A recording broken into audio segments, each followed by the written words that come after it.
Hello everyone. हम BPSC घटना चक्र पूर्वावलोकन डिस्कस कर रहे हैं। टॉपिक है मध्यकालीन भारतीय इतिहास। उसके अंतर्गत सिख संप्रदाय, इससे रिलेटेड किस तरीके के क्वेश्चन बीपीएससी में पूछे गए हैं, हम उसके बारे में चर्चा करेंगे। तो चलिए स्टार्ट करते हैं। पहला क्वेश्चन है, पटना में किस सिख गुरु का जन्म हुआ था? तो इसका सही आंसर हो जाएगा ऑप्शन डी, गोविंद सिंह। गुरु गोविंद सिंह सिखों के 10वें गुरु थे। इनका जन्म 1666 ईस्वी में पटना, बिहार में हुआ था, जबकि इनकी मृत्यु 17 अक्टूबर 1708 को नांदेड़, महाराष्ट्र में हुई थी।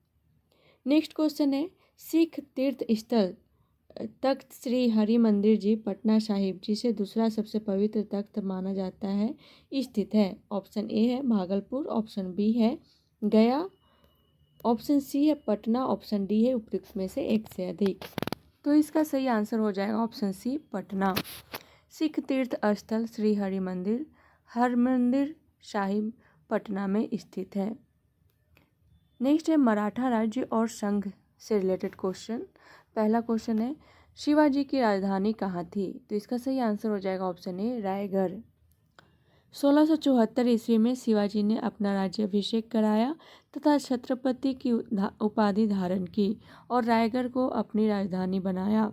उस युग के महान विद्वान बनारस के पंडित विश्वेश्वर उर्फ गंगा भट्ट ने उन्हें क्षत्रिय घोषित करते हुए उनका राज्याभिषेक कराया।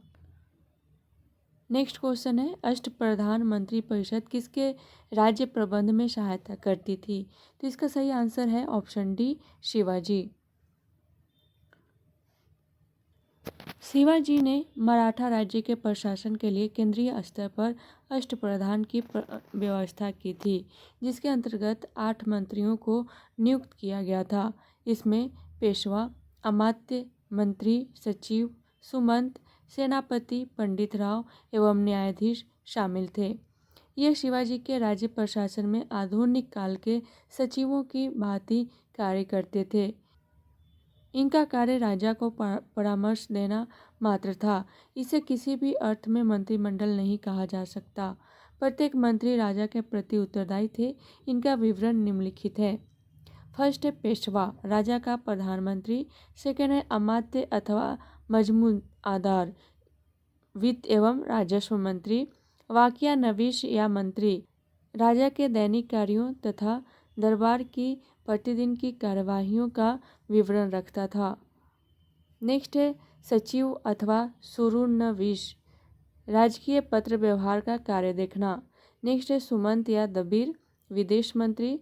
नेक्स्ट है सेनापति या सर ए नौबत, सेना की भर्ती, संगठन, रसद आदि का प्रबंध करना।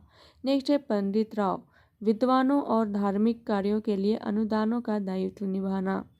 नेक्स्ट है न्यायाधीश, मुख्य न्यायाधीश। नेक्स्ट क्वेश्चन है, मराठा शासकों की अष्टप्रधान प्रणाली के संदर्भ में निम्नलिखित का मिलान कीजिए। तो एक तरफ अधिकारी के बारे में दिया हुआ है, दूसरी तरफ विभाग। तो आपको बताना है सचिव किस विभाग को संभालते थे। तो सचिव जो थे ये किस विभाग को संभालते थे? पत्राचार प्रभारी, पेशवा प्रधानमंत्री, सुमंत विदेश मंत्री एंड अमात्य वित्त मंत्री।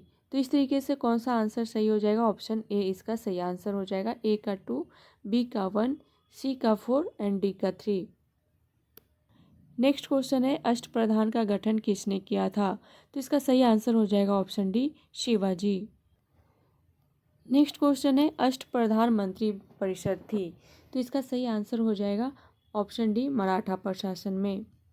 नेक्स्ट क्वेश्चन है, सरंजामी प्रथा किससे संबंधित थी? तो इसका सही आंसर हो जाएगा ऑप्शन ए, मराठा भू राजस्व प्रथा। मराठा काल में सरंजामी प्रथा भू राजस्व प्रशासन से संबंधित थी। इस काल में मराठा जमींदारों को सरंजामी भूमि उनके निर्वहन के लिए प्रदान की जाती थी। नेक्स्ट है मुगल साम्राज्य का विघटन, इससे रिलेटेड क्वेश्चन। फर्स्ट है, मयूर सिंहासन पर बैठने वाला अंतिम मुगल सम्राट कौन था? तो इसका सही आंसर हो जाएगा ऑप्शन बी, मुहम्मद शाह।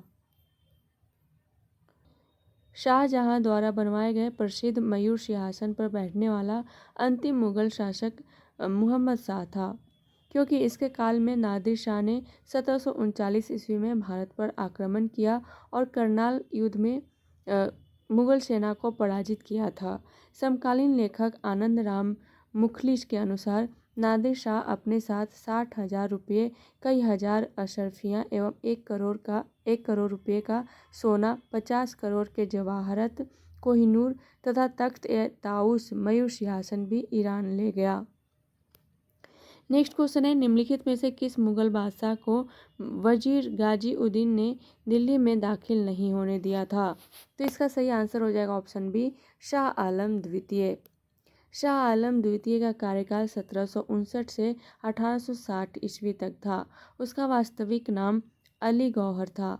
अपने पिता आलमगीर द्वितीय की मृत्यु के समय वह बिहार में था। यद्यपि उसे मुगल बादशाह घोषित कर दिया गया, किंतु मुगल दरबार की गुटबाजी के चलते वह बिहार में रहा और दिल्ली का सिंहासन 1760 ईस्वी से 1771 ईस्वी तक खाली पड़ा रहा। 1772 ईस्वी में मराठों की सहायता से ही वह दिल्ली पहुंच सका। शाह आलम द्वितीय के समय में ही दिल्ली पर अंग्रेजों का अधिकार 1803 ईस्वी में हो गया। नेक्स्ट क्वेश्चन है, अली गौहर का बिहार अभियान किस वर्ष समाप्त हुआ? तो इसका सही आंसर हो जाएगा ऑप्शन डी, 1759 ईस्वी। मोहम्मद सम्राट अली गौहर ने 1759 ईस्वी में बिहार पर आक्रमण किया और पटना स्थित अंग्रेजी फैक्ट्री में राज्याभिषेक करवाया और अपना नाम शाह आलम द्वितीय रखा। इसके समय में ही पानीपत का तृतीय युद्ध 1761 ईस्वी तथा बक्सर का युद्ध 1764 ईस्वी हुआ।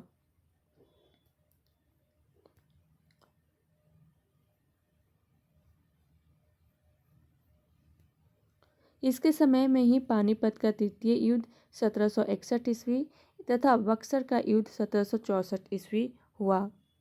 नेक्स्ट क्वेश्चन है, मुगल बादशाह बहादुर शाह जफर के बारे में कहा जाता था कि उसके साम्राज्य की सीमा थी। ऑप्शन ए है चांदनी चौक से पालम, ऑप्शन बी है दिल्ली से बिहार, ऑप्शन सी है पेशावर से बिहार, ऑप्शन डी है पेशावर से वाराणसी, ऑप्शन ई है उपयुक्त में से कोई नहीं, उपयुक्त में से एक से अधिक। इसका एक्सप्लेनेशन देखते हैं।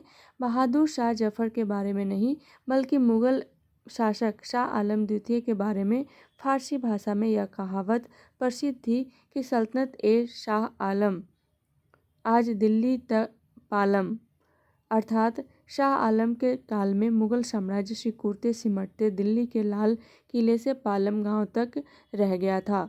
बिहार लोक सेवा आयोग ने इस प्रश्न को निरस्त कर दिया है, तो इसको ध्यान में रखिएगा। तो आज के लिए इतना ही, मिलते हैं नेक्स्ट क्लास में नेक्स्ट टॉपिक के साथ। तब तक के लिए thank you so much and all the best.